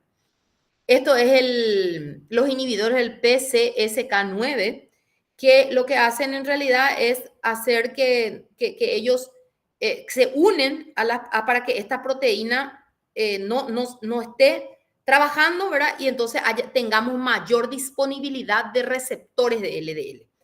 Entonces vamos a poder mejorar la cantidad de LDL adentro y afuera no vamos a tener tanto. El inclisiran también actúa así y solamente cuál es el problema de todas estas drogas nuevas que estamos hablando, el precio, ¿verdad? El inclisiran como también estos anticuerpos monoclonales, su valor hoy en día no está al alcance de todos, ¿verdad? Entonces, por ahí que tenemos que saber a quién darle y sobre todo, a veces también nosotros tenemos que pensar, es caro, pero le va a beneficiar al paciente. Y le voy a decir porque yo tengo la obligación de darle todas las opciones y sobre todo de cuidar su vida. Entonces yo le voy a decir, este sale 12 millones, señor, pero es lo que vos necesitas porque este año ya infartaste 3 veces. Entonces vos necesitas este. ¿A quién le vas a dejar tu plata? Entonces, si vos tenés, y si tenés la posibilidad, porque es tu vida la que está en juego. ¿Saben que esa controversia yo a veces tengo con los pacientes por la dapaglifosina? Me dicen, doctora, pero no quiero yo comprar porque es demasiado caro o no puedo comprar. Y yo le digo, no, pero pensá un poco, si vos tomás este remedio, tu riñón vamos a proteger, tu corazón vamos a proteger. En cambio, si vos no compras, podemos dializarnos. Y si vos no cuidas tu comida, empeoramos el riesgo de diálisis o mejoramos el riesgo de diálisis, ¿verdad? Y no, pero es caro, doctora, sale 80.000, sale 90.000, sale 100.000. Y yo le digo ahí, pero la diálisis es más cara, 1.500.000, 3 veces por semana. Le molestamos a todo el mundo, perdemos calidad de vida, no nos vamos a la colación de nadie, no le vemos casar a nuestros hijos, no podemos cumplir nuestros propios sueños porque tenemos que estar en cama, ¿verdad? Entonces, es caro, pero te da calidad de vida, sobre todo en quiénes lo que tenemos que saber, a quién le vamos a ofrecer. Y esto es de lo que nos habla también la Sociedad Española de Aterosclerosis y me gusta mucho porque es sobre el manejo de la dislipidemia en pacientes con diabetes, ¿verdad? Le vamos a indicar su dieta hipolipemiante, la actividad física, le vamos a indicar su estatina de moderada o de alta intensidad y controlamos su objetivo de LDL. Si alcanza su LDL, está espectacular. Pero si no alcanza el objetivo que nosotros tenemos para el paciente, vamos a añadirle ese ezetimibe. Si no alcanza otra vez, le vamos a añadir ácido bempedoico. Si no alcanza otra vez, ahí le agregamos su IPCSK9, ¿verdad? ¿Qué pasa? Del otro lado del gráfico están los objetivos de triglicéridos. Pero miren algo tan importante aquí. A pesar de que el triglicérido sea lo que quiera bajar, yo igual el primer tratamiento que debo darle al paciente son las estatinas. No es inafibrato primero, estatina es primero. No es ciprofibrato, todos los fibratos. No. Estatina es la primera opción. Estatinas. Si no logro el objetivo, fibratos. Si no logro el objetivo, omega 3. Pero esto no va a servir si yo no le agrego, acuérdense, la dieta que corresponde o la recomendación nutricional que corresponde y la actividad física también. Y dejar de fumar. Todo esto tiene que venir de la mano. ¿Por qué insisto en esto? Porque precisamente un paciente me dice, doctora, el doctor ya me dio el remedio para el triglicérido y era ciprofibrato. No, pero vos no tenés que usar, señora, vamos a darte algo mejor, le dije, te vamos a dar estatina. No, pero ese es para el colesterol nomás. Y para apelar a ese paciente con MHDUI, ¿verdad? No, el problema es que vos sos diabética, le dije, vos tenés diabetes, sos portadora de diabetes. Cuando digo paciente diabética, me acuerdo del doctor Atilio Castillo, que siempre dice que no, hay que decir paciente diabético, hay que decir paciente con diabetes, ¿verdad? Pero como nosotros estamos tan acostumbrados, seguimos con esa mal manera de decir, ¿verdad? Entonces, el paciente con diabetes, a pesar de que sea el triglicérido lo que yo quiero bajar, igual estatina es la primera opción. ¿Por qué? Por esto que hace rato hablamos. Porque no es solamente lo que yo quiero bajar sus niveles de lípidos. Yo lo que quiero es que mi paciente viva. Y la única droga que hace que retroceda la placa, que se estanque la placa, aunque sea eso, son las estatinas, ¿verdad? Entonces, por eso que yo tengo que explicarle al paciente. Y a veces ya le va a venir, así como mi paciente me vino, ya vino con su indicación, ya compró todo el remedio. Se iba a enojar si yo le cambiaba, pero yo le dije, ese te va a bajar tu triglicérido, señor, pero nosotros queremos que vos viva. Baje y se de triglicérido de 150 jaremas, no, ¿verdad? Entonces, por eso lo que es importante que nosotros estemos capacitados y que tengamos también ese tiempo de hablar con el paciente. Y de hablar con el paciente en castellano si entiende o en guaraní si no entiende. Porque estamos en Paraguay, ambas lenguas son constitucionalmente establecidas. Bueno, aquí está el protocolo de hipertrigliceridemia de la Sociedad Española de Medicina Interna, que nos habla también triglicéridos, ahí está, miren un poco, fármacos hipolipemiantes potentes como fibratos. Cuando el triglicérido está más de 500. Ven cómo aquí parece que nos saca el carril, pero acuérdense, allá dice más de 500, dice. Pero acá, cuando habla entre 200 y 500, ahí nosotros tenemos que hablar de fármacos hipolipemiantes, estatinas en monoterapia, dice. Entonces, por eso que es importante. Acá, por ejemplo, ven cómo cuando habla de 200 a 500, LDL dentro de los objetivos para el riesgo cardiovascular, si está, espectacular. Y si no está, cambio de estilo de vida y ahí dice estatinas en monoterapia. Ven que la estatina es el tema. Y después el resto del planeta que conocemos, ¿verdad? Le vamos a dar su fibrato, su omega 3, le vamos a hacer otras cuestiones, su ezetimibe, pero después, ¿verdad? Es súper importante que aprendamos esto. Esto es, solo les puse porque como les mandé la clase, para que tengan en este Up to Date, nos habla de toda la medicación, de cuánto por ciento baja cada uno, de sus efectos adversos, recordemos las estatinas que pueden producir mialgia. Esto es muy raro, ¿verdad? Pero yo habré visto 3 veces por ahí pacientes en todos estos años que vienen y me dicen que yejipá, me duele todo, me parece que me garrotearon todo, doctora. Es como si fuera que yo me fui a trotar y vengo todo cansada. Y después de tomar mi atorvastatina, ¿verdad? Entonces, puede ser como consecuencia de las estatinas, ¿verdad? Entonces, eso puede verse. También la ezetimibe, que suele dar náusea o diarrea en algunos pacientes como efecto colateral, perdón, efecto secundario, sí. Fibratos, que también hablamos, que ahí está, actúa sobre los receptores, disminuye los triglicéridos, pero sin beneficio cardiovascular. Eso es lo que nosotros tenemos que decirle a nuestro paciente, ¿verdad? Y cuáles también son los efectos secundarios, el omega 3, que la recomendación es de 2 a 4 gramos día, sobre todo la EPA. Los inhibidores del PCSK9, que también son anticuerpos monoclonales, que nosotros en Paraguay ya tenemos, pero que sobre todo su valor monetario no está al alcance de todos nuestros pacientes, pero hay en quienes tenemos que usar.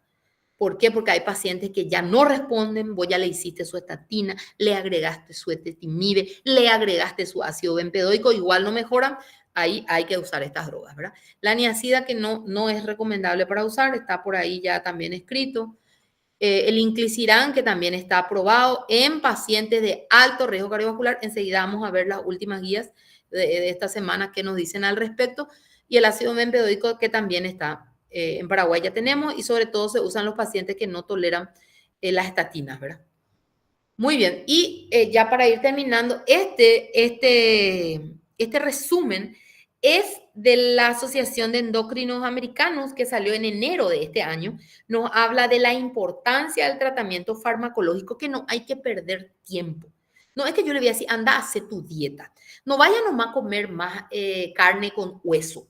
A nivel es útil la caracú. A nivel es útil la leche entera, la nata de la leche no vaya más a comer. Y cuando después de 3 meses vamos a ver, ¿verdad? Porque esa era la conducta de antes, que ya vemos dónde nos llevó a que tengamos muchísimos pacientes con enfermedad cardiovascular. Entonces, hoy en día lo que tenemos que hacer, y es la recomendación ahí, ¿verdad? El uso de herramientas de cálculo de riesgo cardiovascular, lo que nosotros estábamos hablando, la utilización de dosaje de ApoB, lipoproteína A, y eso tiene una utilidad limitada. No es que al pueblo le vamos a pedir. Tiene un uso limitado también el calcio coronario. Pacientes de alto riesgo, en eso sí vamos a pedir, ¿verdad? Inhibidores del PCSK9, que en quienes también vamos a usar, ahí está, se recomienda su uso en adultos con enfermedad cardiovascular establecida, que ya han tenido una enfermedad cardiovascular y que a pesar de que ahora nosotros ya hayamos usado todas las medicaciones con ellos, no mejoren, ¿verdad? No logren el objetivo. También el ácido bempedoico, como que ya hablamos recién, es sobre todo en los pacientes intolerantes a las estatinas. Y esto es lo último de lo último de lo último que salió la semana pasada, ¿verdad? Que nos habla de las terapias no estatínicas con beneficio cardiovascular, demostrado ahora, ¿verdad? Todo esto que nos hablan acá, que están recomendadas en pacientes que no pueden recibir estatinas para reducir colesterol LDL y riesgo cardiovascular. Entonces, hay pacientes en quienes no vamos a poder usar estatinas porque no toleran, en ellos todo el resto podemos usar. El ácido bempedoico ahí también está, se pueden indicar en los que no utilizan estatina. La adición de ácido bempedoico a la dosis máxima de estatina también se puede usar, eso es la recomendación, ¿verdad? El evinacumab también se debe considerar en pacientes con hipercolesterolemia familiar homocigota que no alcancen las metas, ¿verdad? Entonces, estas son las últimas recomendaciones sobre el calcio coronario. Mayor a 300 es mayor probabilidad de enfermedad cardiovascular. Es en pacientes sin antecedentes cardiovasculares. Yo he visto ayer uno que tenía 469 de calcio coronario. Pero su glicada estaba de 10. Entonces vino la cardióloga, le envió para que yo diga si se va a hacer o no su coronario, dice. Entonces yo le expliqué al paciente, ¿verdad? ¿Y cuándo vamos a hacer otra vez su glicada? La otra semana me dice la hija, no es así, le digo. La glicada tenemos que hacer en 3 meses. Pero ¿qué va a pasar con nuestro paciente en 3 meses? Ya puede ser que se muera de un infarto. Entonces, espera que vamos a hablar nosotros con la cardióloga, vamos a ver qué es lo que vamos a hacer, ¿verdad? Porque acá la vida es lo primero, tiene que hacerse nomás ya su cine coronario, ¿verdad? Y ya hacer lo que hay que hacer con respecto a su glicemia, ¿verdad? Controlar su comida, regular la dosis de su insulina, ver qué otra medicación, si está usando sus glifosinas, todo eso. La lipoproteína A, sobre todo en pacientes de mucho riesgo, y hay que hacer por lo menos una vez en la vida, hay que controlar, ¿verdad? Porque tiene un alto, muchas veces es genético. Entonces, una vez en la vida es suficiente controlar. 30 a 50 es de probable riesgo y mayor a 50 ya es de riesgo indudable. Entonces, ahí sí hay un mayor aumento de riesgo cardiovascular. Y estos son nuestros pacientes, ¿verdad? Así nomás. Livianito, 11,5 de glicada, 338 de glicemia, colesterol 291. Miren su LDL 183, ¿verdad? Qué espectacular. Este paciente ya infartó, por ejemplo. Él ya tiene una enfermedad cardiovascular establecida. Y a pesar de eso, su LDL 183. ¿Cuánto era el valor que tengo que tener? Y miren un poco, es un paciente con diabetes, triglicéridos, que ya infartó. ¿Cuánto era la meta? Alguien un poco que me hable. Menor a 100. Menor a 100. Y tiene 100, pero no, el paciente ya infartó. Ya tuvo un evento él. Si era 55. Y si tuvo un evento 2 veces en el año. Menor a 40. Sí, espectacular. Qué maravilla. Le voy a obligar a Tati que me invite a dar una charla presencial porque les quiero conocer y les quiero ver. Entonces, son guapísimos. Y miren esta paciente. Yo quería poner allá porque cuando vos pedías análisis, pues te pone ahí el nombre del médico. Así yo no quería cortar y quería poner que diga mi nombre ahí, pero después ya medio tenía vergüenza porque vaya guapio, y doctora van a decir porque 183 su LDL, ¿verdad? Bueno, ya acá hay mucho trabajo por hacer, ¿verdad? Bueno, y les traje acá un casito Motivo de consulta, paciente de 34 años, varón, ahí está churro, mucha sed y se levanta varias veces a orinar a la noche, es su motivo de consulta. Madre con hipertensión y diabetes, padre con hipertensión. Y pojila y mochila, ¿verdad? Pero nosotros nos remediamos, así yo le digo a los pacientes. Ñande con daña remediar lo que traemos de nuestros padres, pero lo que le damos a nuestros hijos de hábitos, lo que ya remediamos, porque ese ya sí es nuestra responsabilidad. Y esto sí, no podemos remediar, ¿qué vamos a hacer si nuestra mamá tiene hipertensión y diabetes y nuestro papá es hipertenso? Bueno, ya está la genética, pero lo que podemos cambiar es el resto, ¿verdad? Fuma cuando toma alcohol, dice, y toma cerveza en la cancha los sábados en abundante cantidad y también cuando hay acontecimientos familiares. Trabaja en una oficina sentado 12 horas por día. Come alimentos ricos en grasa. Este paciente desayuna, por ejemplo, empanada en su trabajo. Él no desayuna en su casa. Dice. Y cuando no come empanada, come sándwich de milanesa o ticueí. Le gustan los carbohidratos, como todo, ¿verdad? Y carne roja lo que más come. No le gustan las verduras, la ensalada no le gusta. Este paciente, por ejemplo, el que me dijo que cuando le pregunté si come verdura, sí, como salsa, ensálzame, porque él no le gusta la ensalada. Su presión está 150/100, 101 de frecuencia cardíaca, un peso de 98 y un índice de masa corporal de 34,1. Laboratorio, una glicemia de 260, un colesterol total de 324, un LDL de 159, hemoglobina glicada de 9,7, triglicérido de 560, urea de 36, creatinina de 0,9. ¿Qué vamos a hacer con este paciente? ¿Cuáles son los diagnósticos? ¿Qué estudio vamos a pedir más? Si se nos antoja pedir algún estudio más, ¿por qué vamos a pedir? ¿Hay alguna otra información que yo le puedo preguntar que no está acá? Que me va a servir para su problema o para lo que yo sospeche. ¿Cuáles son las metas que tengo que alcanzar? ¿Qué estrategia no farmacológica le tengo que indicar al prójimo? Porque yo pues soy educadora antes de ser médica. Y la medicación que le voy a hacer. Me han sido muchas preguntas ya. Le voy a poner otra vez ahí para que miren. Ahí estaba su presión 150/100 y su índice de masa 34. Este es su laboratorio. ¿Cuáles son los diagnósticos que yo encuentro en este paciente? ¿Quién me responde esa primera pregunta?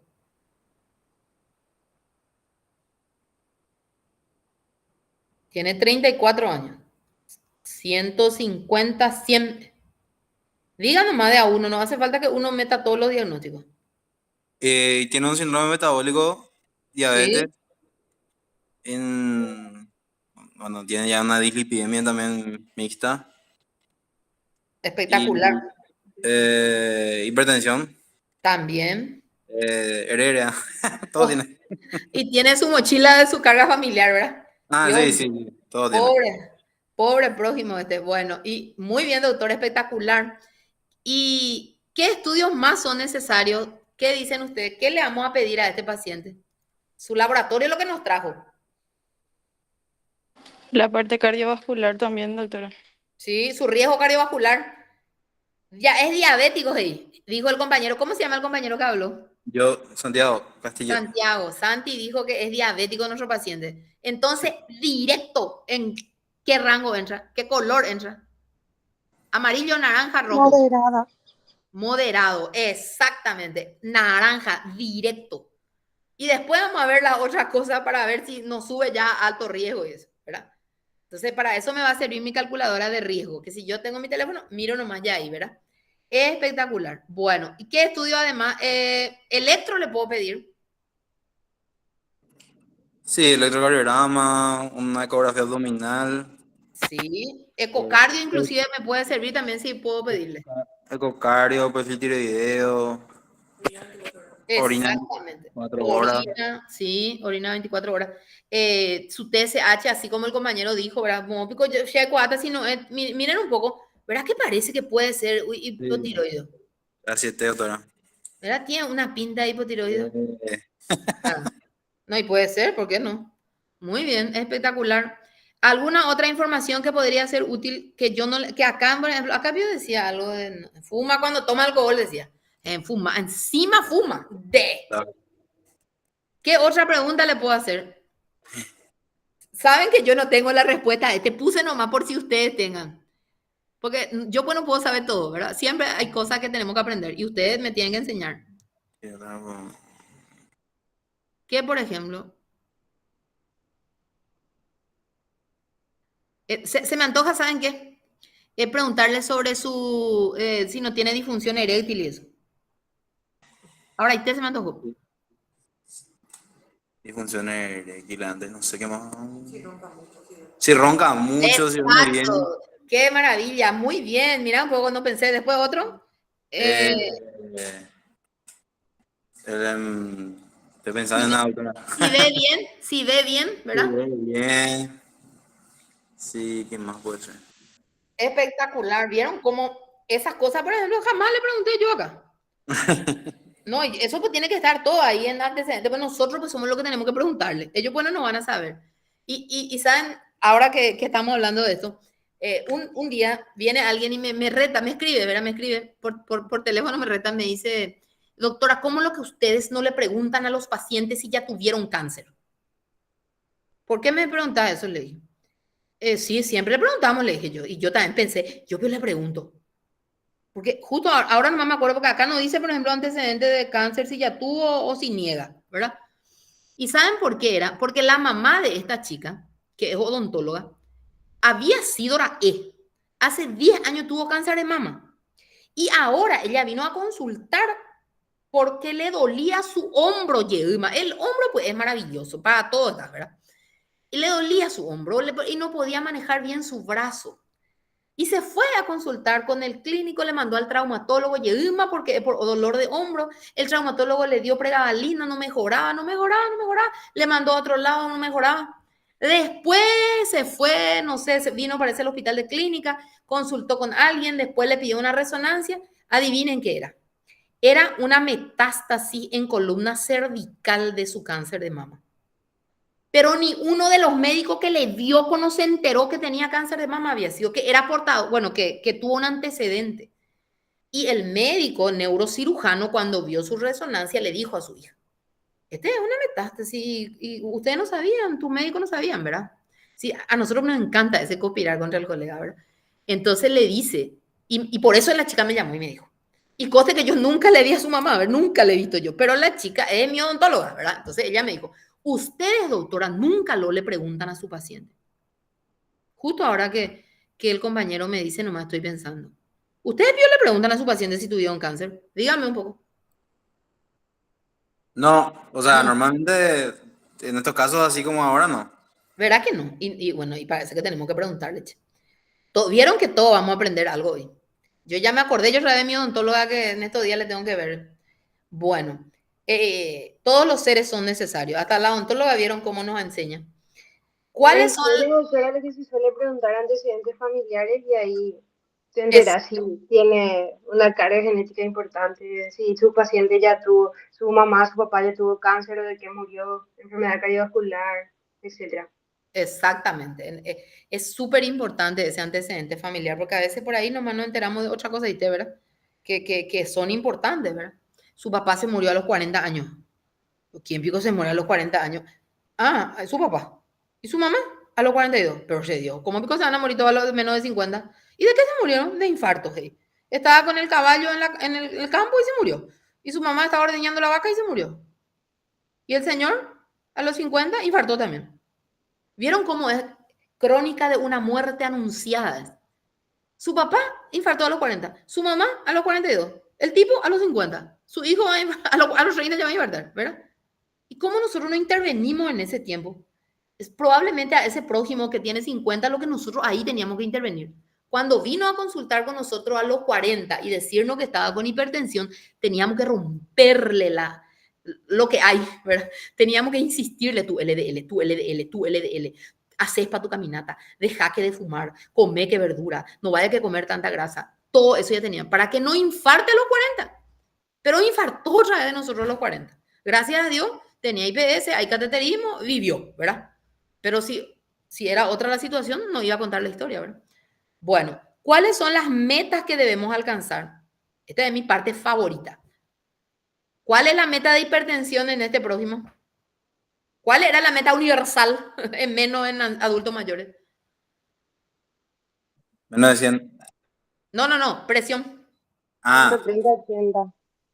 130-80, exactamente. Y vieron cómo es maravillosa la medicina. Si hay alguno que no tiene buena memoria, igual nomás se va a acordar porque 130-80 es la presión. Y la glicemia en ayuna es de 80 a 130. Entonces es espectacular, pues dos números nomás lo que vos tenés que dirigir por ahí. A mí, por ejemplo, los números me cuestan muchísimo, pero por la vida. 2 más 2 más 4, hasta ahí más o menos entiendo, pero si vos le agregás un 2 más, ya no puedo más hacer, ¿verdad? Y cuando alguien me quiere retar, le digo, no, yo no estudié lo contabilidad, así que no me vengan con otras cosas, ¿verdad? Bueno, después presión 130-80. Glicemia en ayuna, recién dije, de 80 a 130. Postprandial hasta 180. Y su LDL, si es de riesgo moderado, recién el compañero dijo, hasta 100, ¿verdad? Y si eso va a ir cambiando, Gina. Si es de alto riesgo ya va a ser 70, si es de muy alto riesgo 55, ¿verdad? ¿Qué estrategias no farmacológicas vamos a indicarle a este paciente? No medicación. Ese plagueo de hoy que yo estaba haciendo. Que demasiado ya te plagueas de... Cambio de estilo de vida, hacer actividad física 150 minutos a la semana, buena alimentación, no Exactamente. fumar. Espectacular. Muy bien. El estrés, ¿verdad? Ahí lo que entra, Gina, es que yo le tengo que preguntar, ¿no te estresa tu pareja? No es muy tóxica, ¿verdad? No te molesta en tu trabajo tanto. Y a veces pues no tenemos de otra. Ven que a veces, ustedes, por ejemplo, pueden decirme, ay, mi jefa de sala me mata, ella se veima, quiero que termine esta residencia para no verle más a fulana, a fulano o a fulano, ¿verdad? Pero ¿qué vamos a hacer? Tenemos que terminar por la residencia. Entonces ahí tipo el ser humano lo entra en esa catarsis. Si hay algo que yo no puedo remediar, entonces tengo que bajar nomás ya los decibeles y ver el lado positivo. No va a faltar 4 meses para que termine y, Dios mío, falta 4 meses para que termine la residencia, me voy a morir, ¿verdad? No, sino falta 4 meses nomás ya. Y ya pasó 2 años y medio, pasó poco ya falta, ¿verdad? Esa actitud al revés pues tiene que ser. Pasó poco ya falta, ya aguanté muchísimo. Un pedazo más nomás de mi vida, nomás ya, y voy a poner la mejor onda y ya no le voy a tomar. Hoy menen va, eres bala y argelete, hoy menen gomba, página, ¿verdad? Y su vida es distinta que la mía. Si ella no puede sonreír, ese es su problema. Yo igual nomás tengo que sonreír, ¿verdad? Entonces, esas son las estrategias no farmacológicas. Muy bien, espectacular la colega. Y la medicación, ¿qué le voy a dar para su presión? Jaque, no hablamos de eso, pero todos los internistas sabemos, ¿verdad? Paciente con diabetes, primera opción, ARA o IECA. Entonces, ARA o IECA le tengo que dar. Las últimas guías dicen, de hipertensión dicen que generalmente de entrada ya le tengo que dar 2 medicamentos. Así luego te habla ahora la guía europea de eso, ¿verdad? Pero nosotros, si es que el paciente no se trató nunca, no cuidó su comida, le puedo empezar con una medicación, monoterapia y después ir viendo, ¿verdad? Si no mejora enseguida, ya le agrego un bloqueante de canales de calcio o le agrego un diurético de acuerdo a lo que yo vaya viendo, ¿verdad? Para su dislipidemia dijimos, ¿qué dijimos? ¿Cuál es la? Porque este paciente con diabetes me vi ahí otra vez ahí. ¿Dónde estaba nuestra? Acá. ¿Qué le voy a indicar? Primera opción, para su colesterol, para su triglicérido. Estatinas. Estatinas, muy bien, me encanta. Nada de fibrato primero, estatinas es la reina. ¿Y por qué, doctora, si te dice tu paciente? ¿Por qué, doctora? Si tengo ayuguama la ciprofibrato. Ese que ya me dieron el ciprofibrato. No, pero vos tenés que tomarte. ¿Y por qué no tengo que tomar? Entonces, vamos a irnos otra vez. Te voy a dar en IPS tu estatina. ¿Por qué? Porque no solamente baja tus niveles de triglicéridos o de colesterol, sino también es un protector cardiovascular y protege tu corazón. Entonces, no solamente vas a tener, ¿de qué sirve que vos estés en el ataúd y tu colesterol tu triglicérido esté 100, ¿verdad? Muy bien. Bueno, creo que este ya es el final. Ha sido un verdadero placer estar con ustedes. Voy a salir un poco de acá, dejar de compartir y voy a quedarme a las órdenes si hay alguna preguntita. Quiero escucharles un poco. Buenas tardes, chicos. La doctora Ana soy. Hola, doctora. Hola, doctora. Tenía problemas con mi micrófono. Ah, Bueno, agradecerte nada más por tu tiempo, por todo lo que nos enseñaste en esta tarde.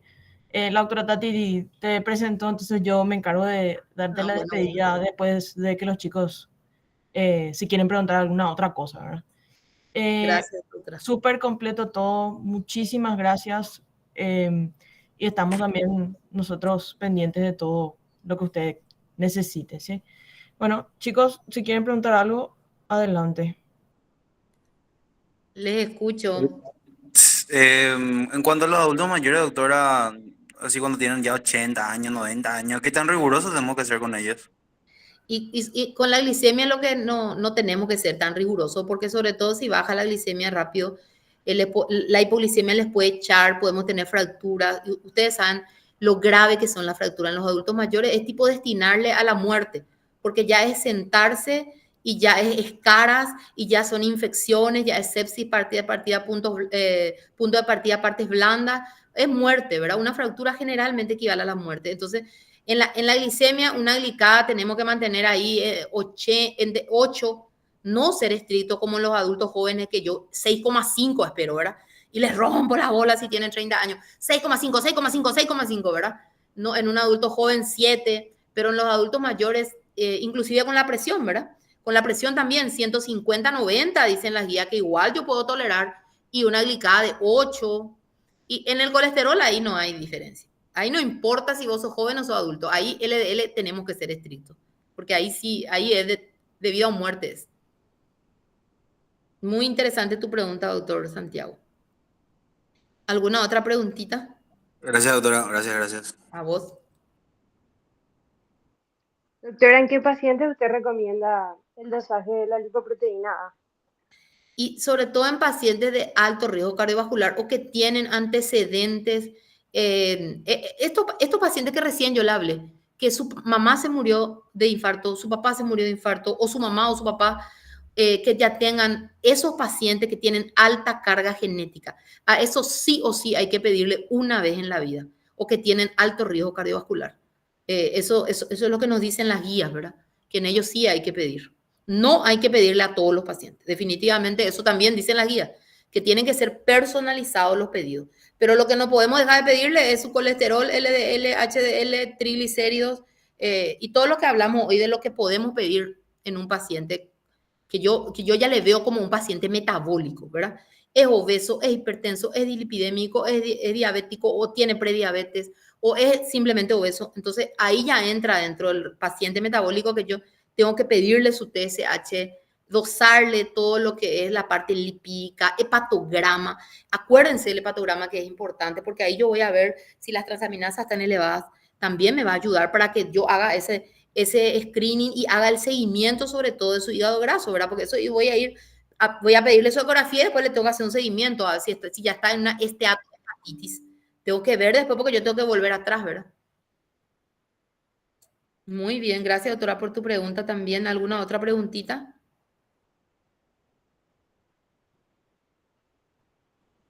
Creo que ya están cansaditos porque parece que 2 horas estuvimos hablando. Les agradezco muchísimo y espero de vuelta tener el gusto de compartir alguna que otra charla con ustedes. Yo soy internista de alma, ¿verdad? Hago diabetes y hago geriatría también, pero me encanta medicina interna. Y me encanta que me pregunten y que yo pueda responder siempre con las guías, ¿verdad? Me dice mi marido, basta de guías, siempre vos estás con las guías. Es que esos son las guías, no guían, no dan una luz, porque si no, pues cada uno va a hacer lo que quiere. Santiago va a decir, no, pero yo quiero que tenga 150, 100. No, Evelyn va a decir, no, yo quiero que tenga 130. Iván va a decir, no, yo quiero 120. Y cada uno va a hacer lo que quiere, ¿verdad? Y no es pues así. Entonces, es siempre mirar lo mejor para nuestros pacientes. Esa pues es la base de lo que somos. Un gusto, chicos, entonces, y quedo a las órdenes. En cualquier momento nos vemos por allí. Gracias, gracias. Gracias, Ana. Muchas gracias, doctora. Bueno, hasta luego, nos vemos.